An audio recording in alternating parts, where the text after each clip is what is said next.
India Pakistan യുദ്ധത്തിൽ വെടിനിർത്തൽ നിലവിൽ വന്നു. ഇവിടെ മോദിക്ക് സംഭവിച്ചത് പരാജയമാണോ അല്ലേ? യഥാർത്ഥത്തിൽ എന്താണ് ഈ വെടിനിർത്തൽ? വെടിനിർത്തൽ എന്ന് പറഞ്ഞാൽ യുദ്ധത്തിൻ്റെ അവസാനമല്ല. യുദ്ധം നടന്നുകൊണ്ടിരിക്കുമ്പോൾ താൽക്കാലികമായി സമയബന്ധിതമായി ഒരു യുദ്ധവിരാമം, വെടിനിർത്തൽ അത്രമാത്രമേ ഉള്ളൂ. യുദ്ധം അവസാനിച്ചിട്ടില്ല എന്ന് അറിയുക. 10-ാം തീയതി വൈകുന്നേരം 5 മണിക്ക് വെടിനിർത്തൽ നിലവിൽ വന്നു. 12-ാം തീയതി ഈ വെടിനിർത്തലിനെ സംബന്ധിച്ചുള്ള യഥാർത്ഥ തീരുമാനമെടുക്കാനുള്ള ചർച്ച നിശ്ചയിക്കുകയും ചെയ്തു. എന്ന് പറഞ്ഞാൽ 10-ാം തീയതി 5 മണിക്ക് നിലവിൽ വന്ന വെടിനിർത്തൽ 11-ാം തീയതി 5 മണിയാകുമ്പോൾ 24 മണിക്കൂർ, 12-ാം തീയതി 5 മണിയാകുമ്പോൾ 48 മണിക്കൂർ. അതായത് 48 മണിക്കൂർ നേരത്തേക്ക് മാത്രമാണ് ഈ വെടിനിർത്തൽ. 48 മണിക്കൂർ കഴിയുമ്പോൾ രണ്ടാമത്തെ ദിവസം നടക്കുന്ന ഇന്ത്യ പാക് ചർച്ചയിൽ വെടിനിർത്തൽ തുടരണോ വേണ്ടയോ എന്നുള്ളത് തീരുമാനിക്കപ്പെടും. അതിനെ സംബന്ധിച്ചുള്ള ചർച്ചകൾ നടക്കുന്നത് വരെ മാത്രമാണ് ഈ വെടിനിർത്തൽ. ഈ വെടിനിർത്തൽ പ്രഖ്യാപിക്കുമ്പോൾ യഥാർത്ഥത്തിൽ നരേന്ദ്രമോദി എന്ത് നേടി, ഇന്ത്യക്ക് എന്ത് നേട്ടം കിട്ടി എന്ന് പലരും സംശയിക്കുന്നുണ്ട്. പലരും പറയുന്നു നരേന്ദ്രമോദിക്ക് ഒന്നും കിട്ടിയില്ല എന്ന്. പലരും ആക്ഷേപിക്കാൻ ശ്രമിക്കുന്നു. പക്ഷേ എന്താണ് സത്യം? എന്തൊക്കെയാണ് നടന്നത്? ഇതിനു മുമ്പ് ഇന്ദിരാഗാന്ധിയുടെ കാലത്തും നെഹ്റുവിൻ്റെ കാലത്തും വെടിനിർത്തൽ ഉണ്ടായപ്പോൾ ഒന്നും നേടാൻ കഴിഞ്ഞില്ല, അല്ലെങ്കിൽ നേടിയതെല്ലാം തിരിച്ചു കൊടുത്തു എന്നുള്ള ആക്ഷേപം, അതേ ആക്ഷേപം തന്നെ നരേന്ദ്രമോദിക്ക് നേരെയും വരുന്നില്ലേ എന്നതാണ് ചോദ്യം. നമ്മൾ ഓർക്കുക, ഇന്ദിരാഗാന്ധിയും നെഹ്റുവുമൊക്കെ എത്രയോ കാലം യുദ്ധം ചെയ്തു. അതായത് ദിവസങ്ങളും ആഴ്ചകളും മാസങ്ങളും നീണ്ടുനിന്ന യുദ്ധത്തിൻ്റെ ഒടുവിലാണ് അവിടെ ഒരു വെടിനിർത്തൽ ഉണ്ടാവുന്നത്. ഇവിടെയോ? ഇവിടെ യുദ്ധം ആരംഭിച്ചിട്ടേ ഇല്ല. യുദ്ധം ഔദ്യോഗികമായി പ്രഖ്യാപിച്ചിട്ടില്ല. അടിയും തിരിച്ചടിയും മാത്രം നടന്നുകൊണ്ടിരിക്കുമ്പോൾ യുദ്ധം എന്നുള്ള പൂർണ്ണ അവസ്ഥയിലേക്ക് പോകുന്നതിന് മുൻപ് തന്നെ പാകിസ്ഥാനെ അസ്തപ്രജ്ഞമാക്കാൻ, പരിപൂർണമായും പരാജയപ്പെടുത്താൻ 3-ാമത്തെ ദിവസം ഭാരതത്തിന് സാധിച്ചു. എങ്ങനെ സാധിച്ചു? അതായത് പാകിസ്ഥാന്റെ എയർ ഡിഫൻസ് സിസ്റ്റം മുഴുവൻ തന്നെ നമ്മൾ തകർത്തു. റഡാറുകളും ബാലിസ്റ്റിക് മിസൈലുകളും അടക്കമുള്ള എല്ലാ കാര്യങ്ങളെയും നമ്മൾ തകർത്തു.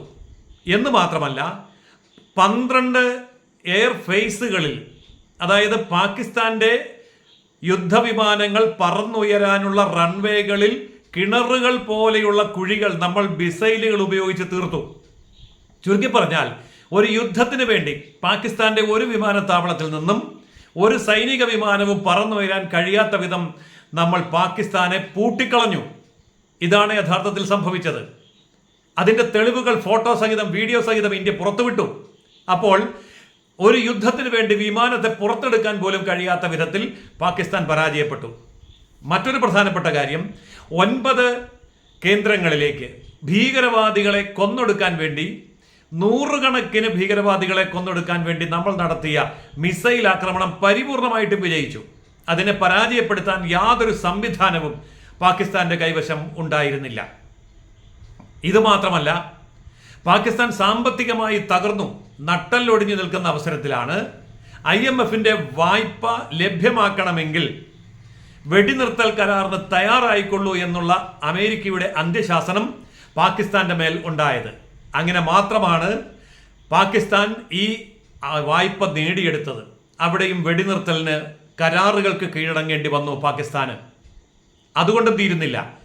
ഈ വെടിനിർത്തൽ വരുമ്പോൾ ഇന്ത്യ എടുത്ത യാതൊരു തീരുമാനവും പിൻവലിക്കുകയില്ല എന്ന് ഇന്ത്യ ഉറപ്പാക്കിയിട്ടുണ്ട്. അതായത് സിന്ധു നദീജല കരാർ, 65 വർഷക്കാലമായി നിലനിൽക്കുന്ന കരാർ ഇന്ത്യ പിൻവലിച്ചിരിക്കുന്നു. വെള്ളം കൊടുക്കാം, അല്ലെങ്കിൽ കൊടുക്കാതിരിക്കാം. അണക്കെട്ട് ഇഷ്ടം പോലെ തുറന്നു വിട്ട് വെള്ളപ്പൊക്കം ഉണ്ടാക്കാം. അതൊക്കെ ഇന്ത്യയുടെ ഇഷ്ടം പോലെ ഇന്ത്യ ചെയ്യും. ഒരു കാര്യത്തിലും മാറ്റമില്ല. ഇന്ത്യയുടെ മുകളിൽ കൂടെ പാകിസ്ഥാന്റെ വിമാനങ്ങൾ പറക്കാനുള്ള അനുമതി നിഷേധിച്ചു. പാകിസ്ഥാനിലേക്ക് മരുന്ന് കൊടുക്കാനുള്ള കരാറുകൾ നിഷേധിച്ചു. പാകിസ്ഥാനികൾക്ക് ഇന്ത്യയിൽ വന്ന് ചികിത്സിക്കാനുള്ള അനുവാദം നിഷേധിച്ചു. പാകിസ്ഥാനികൾക്ക് ഇന്ത്യയിൽ വന്ന് വിദ്യാഭ്യാസം ചെയ്യാനുള്ള അനുമതി നിഷേധിച്ചു. ഇന്ത്യയിൽ നിന്ന് പാകിസ്ഥാനിലേക്കുള്ള തപാലുകൾ നിഷേധിച്ചു. പാകിസ്ഥാനിൽ നിന്ന് ഇന്ത്യയിലേക്കുള്ള വ്യാപാരങ്ങൾ നിഷേധിച്ചു. ഇന്ത്യയിൽ നിന്ന് പാകിസ്ഥാനിലേക്കുള്ള ഭക്ഷ്യവസ്തുക്കളുടെ നീക്കത്തെ നിഷേധിച്ചു. ഇന്ത്യയും പാകിസ്ഥാനും തമ്മിലുള്ള ജനങ്ങളുടെ യാത്രാപഥം കംപ്ലീറ്റ് നിരോധിച്ചു. ഇങ്ങനെ 15 നിരോധനങ്ങൾ നമ്മൾ ഏകപക്ഷീയമായി പറഞ്ഞത്, ഏൽപ്പിച്ചത്, നടപ്പാക്കിയിരിക്കുന്നു. അതും പിൻവലിക്കുകയില്ല. അതെല്ലാം അതേപടി നിലനിർത്തിക്കൊണ്ടാണ് ഈ വെടിനിർത്തൽ ഉണ്ടായിരിക്കുന്നത്. മാത്രമല്ല, ഈ വെടിനിർത്തൽ ആരുടെയെങ്കിലും നിർബന്ധപ്രകാരം അല്ല. ഭാരതത്തിന് മേൽ അമേരിക്കയുടെയോ ചൈനയുടെയോ മറ്റാരുടെയും സമ്മർദ്ദമുണ്ടായിട്ടില്ല. 3:35 പാകിസ്ഥാൻ സൈനിക ജനറൽ, യുദ്ധത്തിന്റെ ചുമതലയുള്ള വ്യക്തി, ഇന്ത്യയുടെ യുദ്ധ ചുമതലകൾ വഹിക്കുന്ന സൈനിക ജനറലിനെ വിളിച്ച് ആവശ്യപ്പെടുകയാണ് ഉണ്ടായത്, നമുക്കൊരു വെടിനിർത്തലിലേക്ക് പോകാം, കാര്യങ്ങൾ രമ്യമായി ചർച്ച ചെയ്യാം, അതുകൊണ്ട് വെടിനിർത്തലിന് അനുവദിക്കണം എന്ന് പാകിസ്ഥാൻ ജനറൽ ഇന്ത്യൻ ജനറലിനെ വിളിച്ച് ആവശ്യപ്പെട്ടതിന്റെ അടിസ്ഥാനത്തിലാണ് വെടിനിർത്തൽ ഉണ്ടായത്. അപ്പോൾ പിന്നെ അമേരിക്കൻ പ്രസിഡന്റ് എങ്ങനെയാണ് ഇത് പ്രഖ്യാപിച്ചത് എന്ന് ചോദിക്കാം. ഇത്തരം കാര്യങ്ങൾ നിരന്തരമായി വീക്ഷിച്ചുകൊണ്ടിരിക്കുന്ന അമേരിക്കൻ പ്രസിഡന്റ് ഇത്തരം കാര്യങ്ങളെ സംബന്ധിച്ച് പാകിസ്ഥാനുമായി സംസാരിക്കുമ്പോൾ പാകിസ്ഥാന്റെ ഭാഗത്ത് നിന്ന് ഈ വാർത്ത അമേരിക്കൻ പ്രസിഡന്റിന് ലഭിക്കുകയും അമേരിക്കൻ പ്രസിഡന്റ് തൻ്റെ നൊബേൽ പ്രൈസ് ആവശ്യത്തിന് വേണ്ടി, സമാധാനത്തിന്റെ നോബൽ പ്രൈസിന് വേണ്ടി ഈ വാർത്തയെ ഉപയോഗിക്കുകയുമാണ് ചെയ്തത്. അത് അദ്ദേഹത്തിന്റെ ഒരു ചീപ്പ് പോപ്പുലാരിറ്റിക്ക് വേണ്ടി അദ്ദേഹം നടത്തിയ ഒരു പൊളിറ്റിക്കൽ മൂവ് മാത്രമാണ്, അല്ലാതെ അമേരിക്ക പറഞ്ഞതുകൊണ്ടോ ചൈന പറഞ്ഞതുകൊണ്ടോ അല്ല.